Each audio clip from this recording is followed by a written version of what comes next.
denne del af Gnisten tilbage er Freja og Philip draget ud til Latinerkvarteret. Den romantiske, smukke og autentiske del af Smilets by Aarhus. Her vil de forsøge at genfinde gnisten. Forholdet er falmet, og de har det ikke, som de havde det engang. Og det vil vi her i programmet hjælpe med at få styr på. Altså, vi har jo kendt hinanden lige siden gymnasiet, jeg kender ham også lidt før det, og så har vi jo bare været kæreste. Han var også min første kæreste, og så har vi jo bare været sammen lige sådan.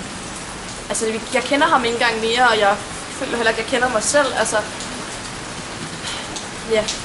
Og jeg føler, at jeg gør noget ud af mig selv, og altså, jeg får bare intet respons. Jeg synes bare, det er virkelig provokerende også, at så gider jeg bare ikke prøve, vel? Altså, det er bare mig, der skal gøre det hver gang.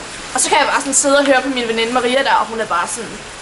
Altså, hun behøver overhovedet ikke gøre noget ud af sig selv og sådan noget, og hun får alligevel mega mange sådan komplimenter og alt muligt. Jeg sidder bare og snakker om alt muligt, de laver sammen, og vi laver bare ingenting sammen, og jeg bliver bare fucking ked af det.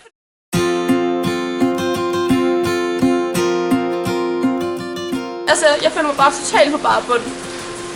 Og jeg vil bare gerne have hjælp nu her. Nu har jeg hørt lidt om Freja og Philips problemer, og som parterapeut, så vil jeg sige, at de er simpelthen nødt til at snakke om problemerne, i stedet for at lade dem passere. De er nødt til at finde ud af, hvor problemerne startede, og så arbejde ud fra det.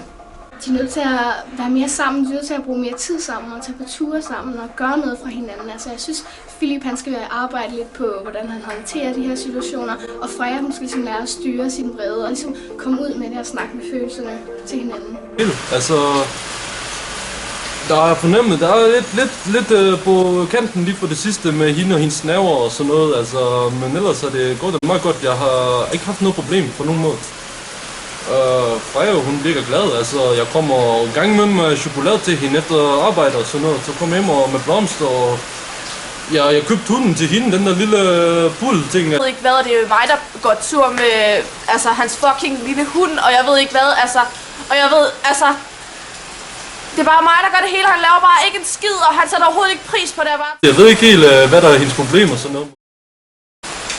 Det er bare ikke det særlig fedt, altså, jeg er bare træt af det.